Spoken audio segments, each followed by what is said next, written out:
d'accord pour celle-là.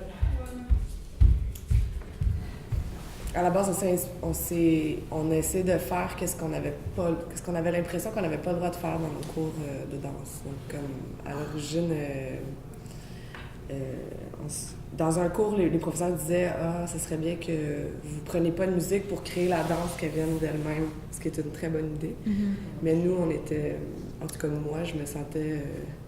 je fais ce que je veux. Et là, on s'est dit qu'on allait chorégraphier sur les paroles de la chanson. Puis c'est aussi un réflexe qu'on a quand on est enfant oui, c'est ça. Puis transgression. Transgression, mais aussi, je sais pas, tu sais... De chorégraphier sur des paroles de chansons, ça peut avoir l'air un peu limitatif, puis un peu de base, puis pas très créatif non plus. Ouais.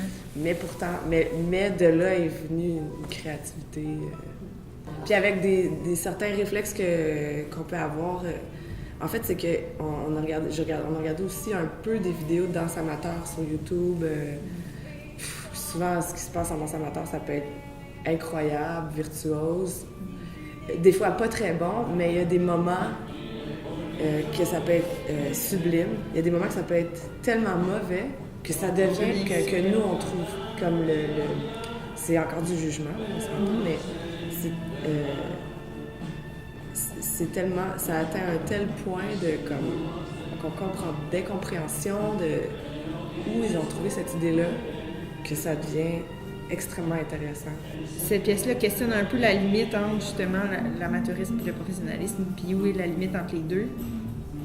Puis ce qu'on aimait beaucoup, par exemple, soit dans les vidéos de danse qu'on a regardées, des vidéos amateurs qu'on a regardées, ou soit dans des spectacles qu'on voyait depuis longtemps là, avec le loisir et tout ça, c'est qu'il y avait, malgré tout, il y avait toujours une passion qui était sincère, puis qui était quand même assez particulière à la danse de loisir, que parfois on finit par perdre un peu, ou qui est moins présent dans chacune de nos répétitions, c'est ça.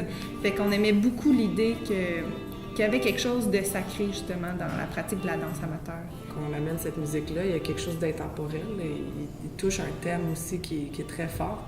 Puis à la base, c'était un jeu de créer des variations. Tu sais, on a voulu s'amuser, être créatif, être libre un peu là, dans une contrainte très claire. Ouais. Puis c'est sûr que cette contrainte-là aussi, on l'a développée avec Manon Oligny là, pour donner les crédits. C'est qu'on a pensé beaucoup, puis elle nous a aidé à trouver cette idée ces paramètres de jeu-là. Ouais.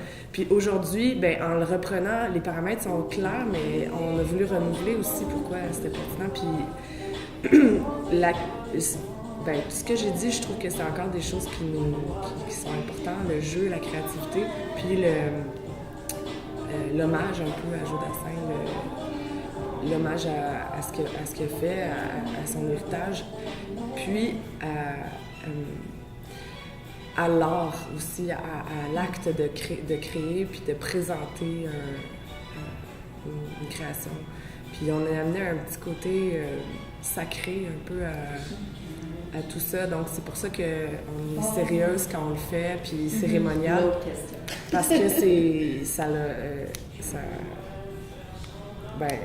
ça. Ouais, c'est ça. Il y a comme une question du sacré qui revient. C'est beaucoup ces temps-ci. Est-ce que les artistes prennent au sérieux ce qu'ils font? Est-ce qu'ils ont perdu un peu ce sens-là? Puis, c'est une question qui est très pertinente aujourd'hui. Puis, je pense que même si on passe par l'humour, ça n'empêche pas que c'est important de faire ce qu'on a à faire.